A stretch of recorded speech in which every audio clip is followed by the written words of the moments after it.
Stephen, what do you make of this? Look, I'm coming at this with no party political baggage whatsoever. What I want is the best possible Oireachtas. And I can tell you after 2.5 years in the Dáil that the Dáil does not work. We've just seen leaders' questions. That's the mechanism in our national parliament where the opposition leaders get to hold the Taoiseach to account. Right? Now let's think about what and he wouldn't answer the question. He wouldn't answer the question. He never answers the question. He never answers the question. Think about it. So it's a joke. The idea of holding think about it. He said we need more accountability. We need more accountability. Well, will you do the things that would infer accountability? Will you relax the whip? Will you actually allow your backbenchers to think for themselves? And there's some fantastic, but do the work. No, we won't allow them to do that. Look, we can get into huge detail about the Seanad, what it is. Everyone knows it doesn't work, and what it could be. I think there's a strong argument to abolish it or retain it. Top 10 democracies in the world, half of them have 2 houses, half of them have 1 house. So both work. But for anyone who's thinking about how to vote, this is what I'd say. Think about the clip you've just seen. The Taoiseach has just refused to debate the issue. Imagine David Cameron saying, I'm going to abolish the House of Lords, but I'm not willing to debate it on television. Imagine Barack Obama saying, I am going to ask the American people to abolish the US Senate, but I am unwilling to debate that issue. And by the way, if you don't do what I tell you to do or do what I ask you to do, I'm telling you right now, I'm not going to make any of the changes we could make to improve it.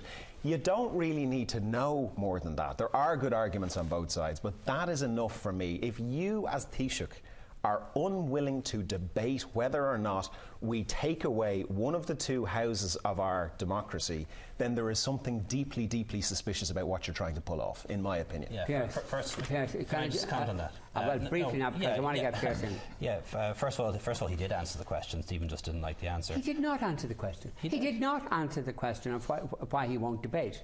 He did answer the question. He didn't answer the question whether or not he would implement reform. The second thing is much like you spent about 5 minutes trying not to answer the question. I said no. After about 5 minutes. Because I wish to explain to you the reasoning for my answer, which I don't. But you eventually agree that the Senate could be improved, which means you believe the Senate could be reformed. Not sufficiently. All right, that's all right. But it could be reformed, which means that the choice the people are offered is between the Senate as it is and a reform. No, that's not correct. I'm sorry, but I want to go to Pearse. No, but the other thing, if the people... One last thing. Another thing Stephen said that really isn't correct. The American Constitution has been amended 20 or 30 times now. There's never been a debate between the President and the leader of the opposition party on American constitutional reform.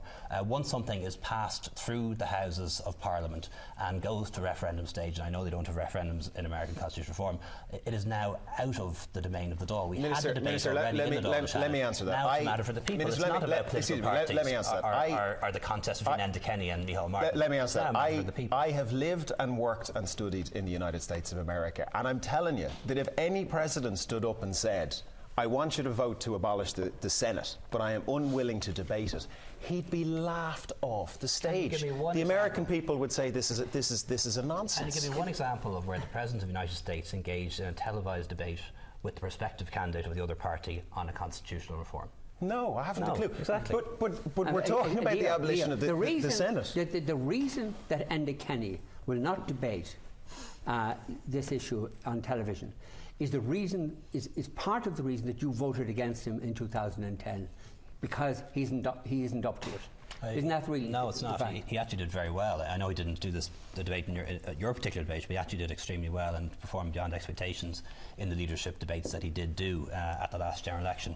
Now, the reason why, we actually don't know the reason why, you'd have to ask him that, but what I suspect it is that what we don't want this to be is a debate about Enda Kenny versus Micheál Martin versus Gerry Adams, or a debate about Fianna Fáil versus Fine Gael. We had the debate in the Dáil and Seanad already. It's now up to the people, and it's up to the people to decide on the merits and demerits of the arguments. If the people vote to retain the Senate, is Sinn Féin in favour of reforming it? Yes.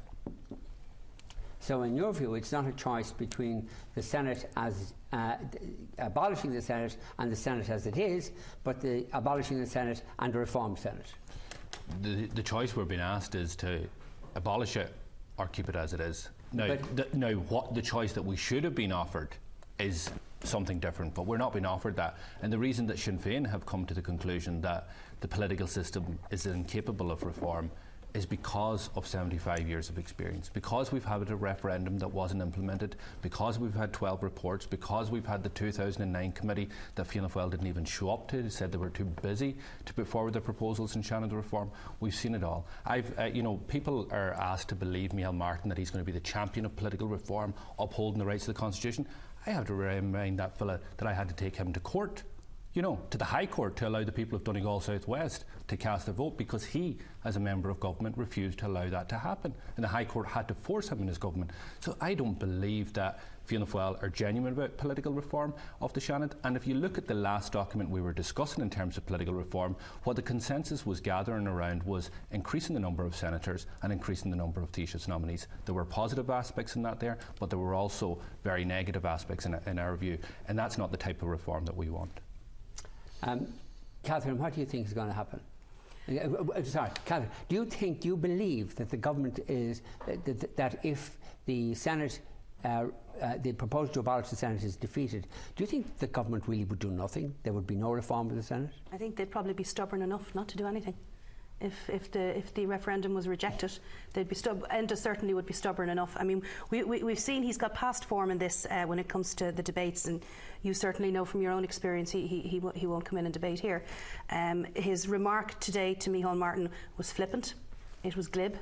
It was a little bit immature, to be completely honest with you, and I think he did a great favour to the no side of the campaign by just coming out with that line, "I don't want to embarrass you." It was stupid. It was a ridiculous remark. He could have given a proper reason, but the Taoiseach doesn't do public debates. He doesn't do TV debates. He doesn't do radio debates. For his own reasons, I don't know what those reasons are. What do you suspect? He's a good debater when he's in Leinster House, and I am quite confident that he'd be more than capable of taking part in a debate. But I think the advice that he's getting is stay away from these debates. But it's a very, in my view, it's a very unhealthy trend where we're going in these referendum debates, and also in relation to the general election. I think the Taoiseach straight away should debate the issue. Of course. Jerry Adams has said to Micheál Martin he'll debate the issue. We're on a different side. Let's not focus on the Taoiseach. He wants to absence himself. But politics here in elections. This is a pet project for, no, I understand. For the Taoiseach, but there are other people who believe. But there are other people who believe genuinely that the Seanad as it is should be abolished, and allow them to have the space. The one thing I would say, the reason I think it's just unhealthy is we're gone down the American style, where when an election is called, we have the debate about the debates, and then we have a debate about the opinion polls. And in the absence of all of that, because we have 4 weeks of that type of nonsense, we forget to actually debate the policies, the visions, the views, the values that people have. And I just think it's a very much an American style. It's the first thing anybody does in an election campaign. And there's a rule of thumb there. If you're the largest party, you don't debate with the junior party, because you feel that you've just something to lose, you've nothing to gain. And that's what Enda Kenny is doing.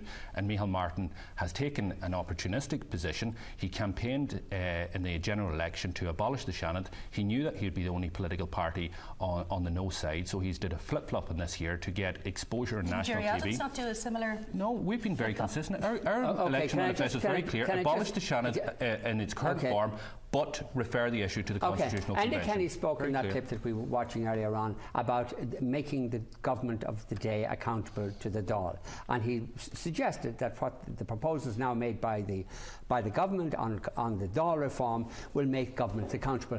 This is utterly untrue, Leo. That there is no way that yes, there will be more committees, yes, there will be some debate or consideration of bills before they are drafted or whatever, but there's no way that the government will be made accountable to the Dáil, because there's no willingness to relax the whip system. Well, I don't think it's necessarily the whip system or not having a whip system that makes the government accountable. It's the government being willing to actually answer the questions put to it, and that has nothing to do with. You saw what happened. You saw what happened now. Look, we've a long way to go in terms of political reform in Ireland. I've jotted down about 12 pretty major things this government has done already in the 2.5 years it's been in office. None of them deal with the central issue, the unaccountability of government. We have a major crisis in this country arising from the unaccountability of the last government. And you would have expected that any political reform would address this huge deficiency in our system, and of course you don't. We had a major crisis in this country due to mismanagement of the public finances and also lack of proper regulation of the banking system. I'm not sure if that is directly related to government accountability. But I'll give you two examples of things that have been brought in that have made the government more accountable. Today, the new chairman of Donnelly Harbour Company went before an Oireachtas committee, and she had to be passed by that committee before I could sign her nomination papers, which I'll be doing tonight or tomorrow. 14 chairmen already have gone before that new process. Another thing which is there's a government majority on these committees, and the majority will force through whatever the government wants. That's the way it works. Well, we haven't seen that. No, what we have seen is something very different, which is ministers making sure that they appoint people who are going to perform well in front of those committees and not put them in a But it doesn't matter. Even if they're not able to perform at all, they'll still be appointed.